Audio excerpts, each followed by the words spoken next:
Footy Club, Carl Hooker recommitting for 5 years? Yeah, it's great news.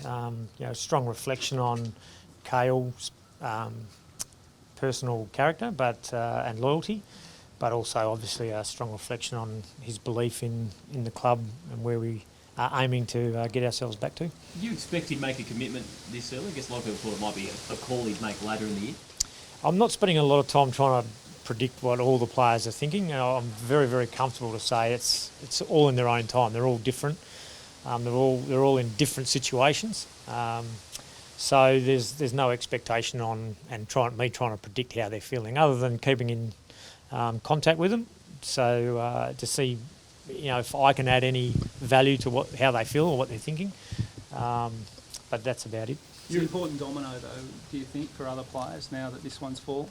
Look, I thought Heath Hocking was vital. I was rapt that Heath committed, and I'm rapt that Travis followed, and now Hooksy. So I don't think Hooksy's signature was vital for anything. Again, I'd say I want all players to sign because they want to be part of what the club's working back to. What about from a playing point of view, though? I mean, as you know, good key defenders don't grow on trees. How important to keep a player like him? No, it's awesome, mate. We obviously, it was very clear that we wanted him to be at the footy club. As we've said, love to have all 12 back at the footy club next year.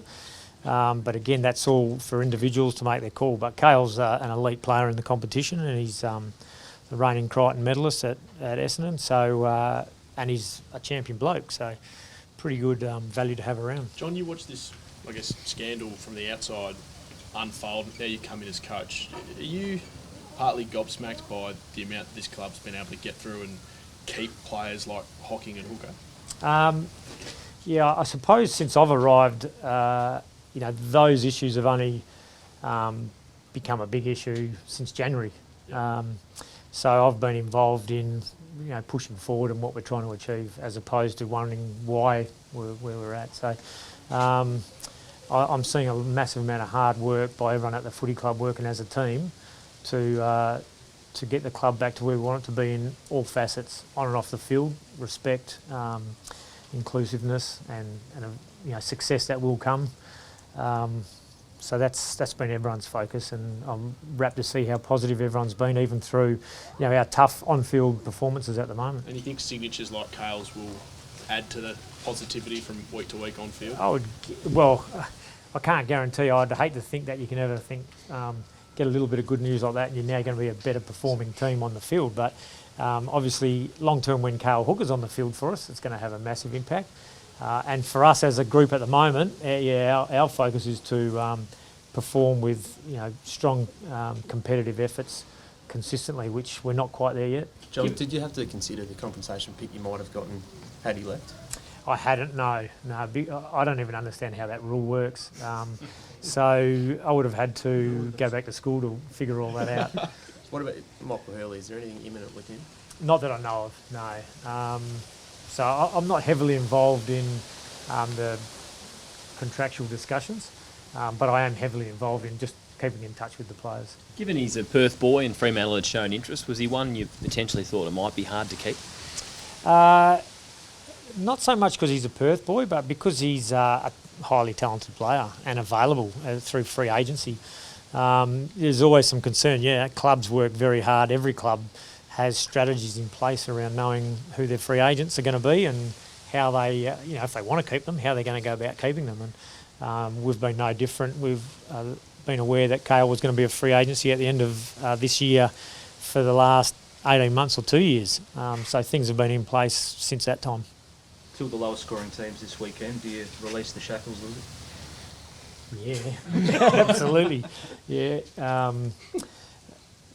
Obviously Carlton Essendon are great rivalries. I've worked briefly at the Carlton Footy Club. I know how much it means to them taking on Essendon, and so now I'm at Essendon, and I know already how much people look forward to the Carlton clashes. So it's going to be an awesome game. I think the weather looks like it's going to be spectacular at the G again, and I think both clubs are ready to release the shackles and make it a great contest. John, you spoke pre-season about no wallowing and, some really clear and really strong sort of guidelines that everyone have put in place.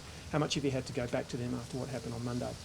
And just make sure yeah. that it doesn't start something like this. Yeah, no, the aim is that we don't now think, oh, it's a long, tough year, Yeah. let's go through the motions. You know, no way. We want to compete unbelievably hard week in, week out against for the remaining games that we're involved in this year.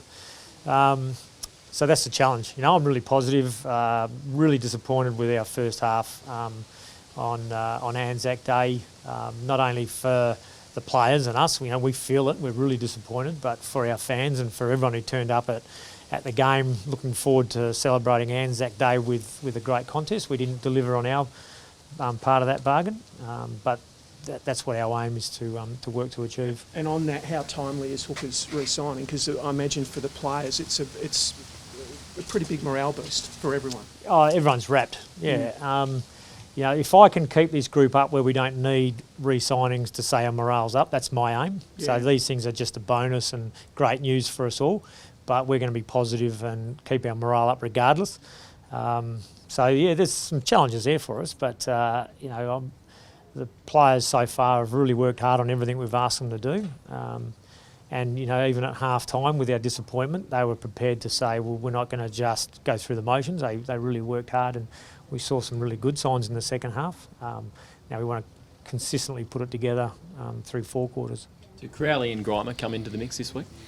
Yeah, look, they've been in the mix for a while, so has Jonathan Simpkin, and they've all been playing good footy. So we'll give all those guys consideration around the team we want to select. What are your memories of the Carlton Essendon rivalry? I guess it's a bit different. Back then they were up the top of the ladder. Now it's a bit different. What are your memories about how fierce it was? Yeah, I just remember Stephen Kernahan being at fever pitch. You know, I think one of the clashes I was involved in, there was maybe 80% or 90% of tipsters had tipped Essendon to win, and you know that was all up around the change rooms. That no one rates us a chance against the Bombers, and so there was a bit of that. That good old-fashioned motivation. It's we're playing Essendon and we're going to beat them. So, yeah, I've seen it. You know, I was only at Carlton for 2 seasons, but it is a great rivalry.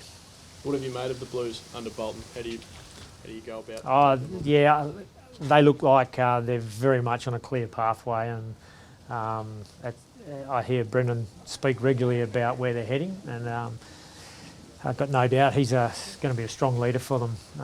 They were awesome in their 4-quarter endeavours against Fremantle on the weekend, and deserved that win.